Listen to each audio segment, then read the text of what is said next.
Greetings, Koopas and Kart Racers. So Nintendo just finished up their Mario Kart World Direct a few hours ago. Sorry if I sound a little weird. I am still getting over a cold. I am still a bit sick, so voice might sound a little weird today. That's also why it took me a little while to record this, because I kind of like conked out on cold medicine. But yeah, Nintendo did their little Mario Kart World Direct. It was only about 15 minutes long, and it was the most whelming Direct I think I've ever seen. It didn't have anything particularly exciting, didn't particularly disappoint in any way. It was just kind of what it was advertised. Well, okay, no.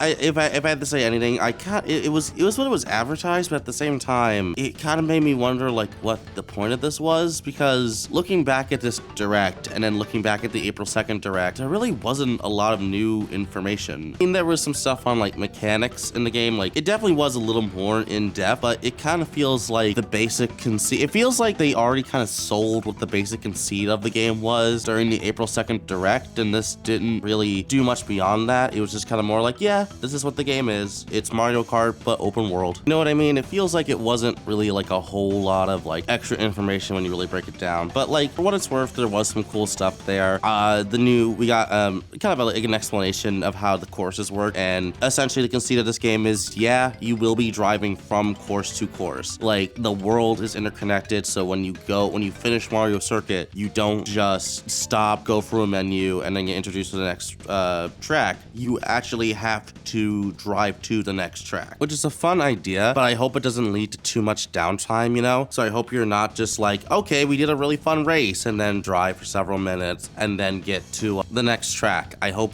you beat the race, then you drive for a little bit, and then you get to the next track. I hope there's like a nice flow to everything within the open world for both single player, but especially for multiplayer, because otherwise I could see that being kind of a drag, and people would probably at that point rather just prefer going from one track and then instantly going to the other. Though I will say, I do absolutely love the new tracks this time around, the new and redesigned track. Dino Jungle being turned from just like, yeah, it's a jungle with like a sauropod here, to just, what if we made it Jurassic Park? What if we literally just made it Jurassic Park, but Mario? I love that idea. Boo Cinema's great, where it's like the haunted boardwalk, but you're driving into a theater, and then you literally drive into the movie itself, and everything turns sepia tone. There's a lot of fun ideas for new tracks here. There's also one that's based off Venice, Italy, which, yeah, why aren't there more Italy-themed tracks? This is fucking Mario. He's an Italian character. It only makes sense for his games to take more inspiration from Italy and have Italian tracks. But everything about the game does look interesting in terms of like the track design. The open world itself, the open world exploration itself, look fun. I'm just curious to see how much it's going to actually,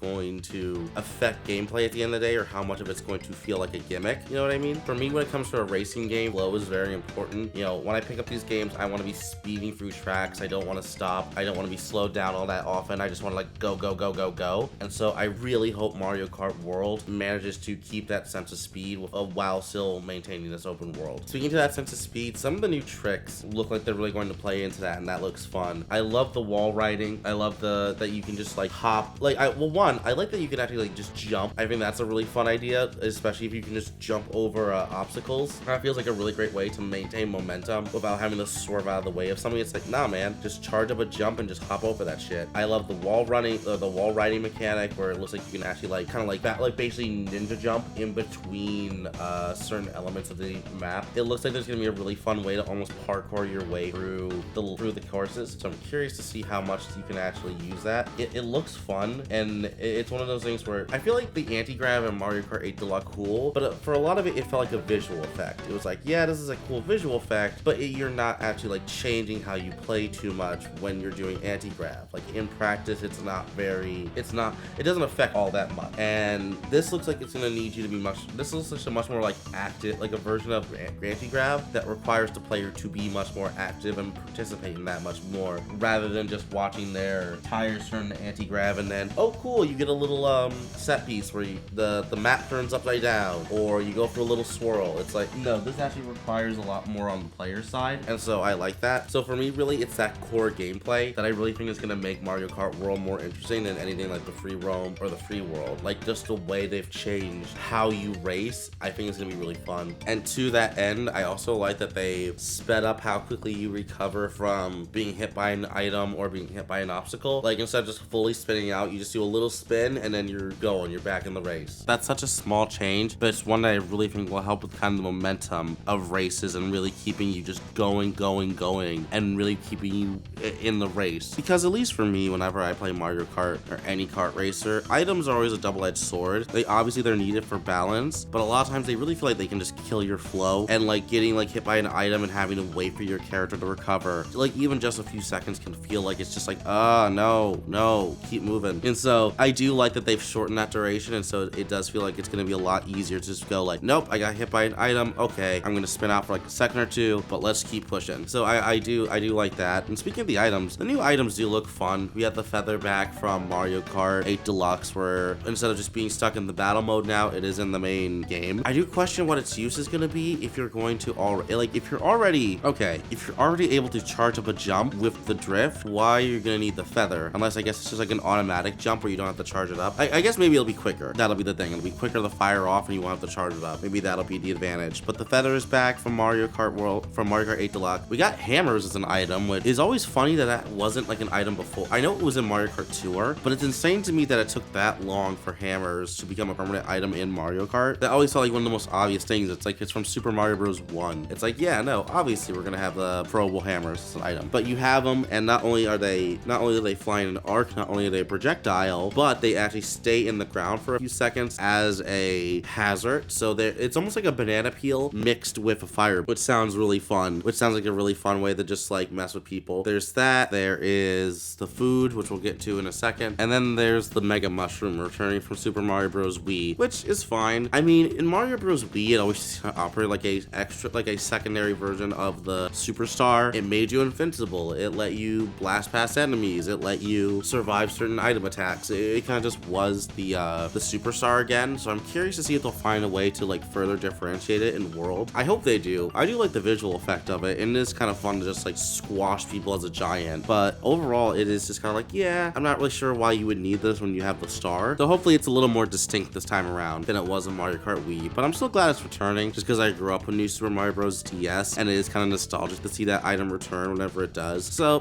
even if it is just kind of a Superstar recolored or reskinned, I probably will enjoy it. I will still enjoy having it in there. But yeah, and then there's the food, which doesn't work like a normal item, but instead what it is, you can pick it up from like a little restaurant drive-thru. So in the Mario circuit, in the first course, you go through this little Yoshi fast food diner, you pick it up, and you have a burger. You eat the burger, and it swaps you out into a different costume. And then once you swapped out into that costume, then have that permanently unlocked. And each course has different food that unlocks a different costume. So in the Venice-inspired track, we saw a little pizza. In some of the Japanese-inspired courses, we saw some sushi. That honestly has me really excited, because I love unlocking alternate costumes in games. It was one of the things I absolutely adored about Mario Odyssey. And so if this game has like a huge selection of alternate costumes for each character, then it's going to be so much fun going through the game and seeing how many costumes you can collect for each character, especially for some of the characters I really enjoy, like Donkey Kong or Waluigi. We already saw like this punk rock Waluigi in the trailer where he's got a spiked mohawk. So that actually does have me excited, is seeing how many alternate costumes everyone's gonna have and how weird they're gonna get with those. What else? I mean, yeah, the rest of it was mostly just what you'd expect from Mario Kart. You have all the you have a lot more accessibility options here,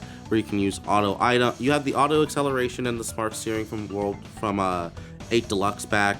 You also have auto items, which is interesting. I assume what that's gonna be is just that if you turn that on, once you get an item, the game will automatically use it at the most convenient time. So if you have like a red shell, it'll wait until you get near an enemy, and then it'll just use it. So that'll probably be useful to stop kids from just like getting their items and accidentally spamming them or accidentally just like wasting them. That'll be nice. But yeah, everything else in the trailer was just kind of what you'd expect from Mario Kart. You have your battle mode back, which I was really worried for a second, because I thought they were gonna do the base Mario Kart 8 thing where you were just on the racetracks, and that was so lame. But no, it does look like they have dedicated battle courses like every other Mario Kart. So that's good. That's good to see that they have that. Time trials. It looks like you'll be accessing some of the online features from like the open world hub. Like you have to like go find your friend in the open world and then meet up to do online stuff together, which is like a cute idea.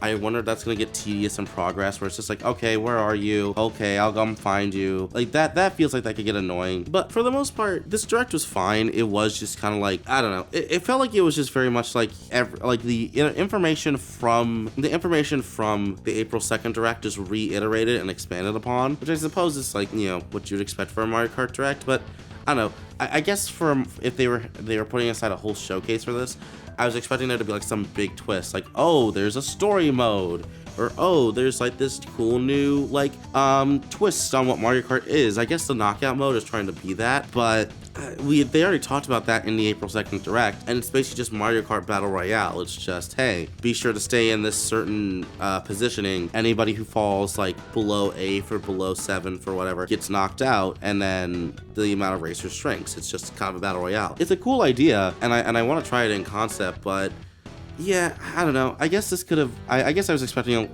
again, it's exactly what I was expecting.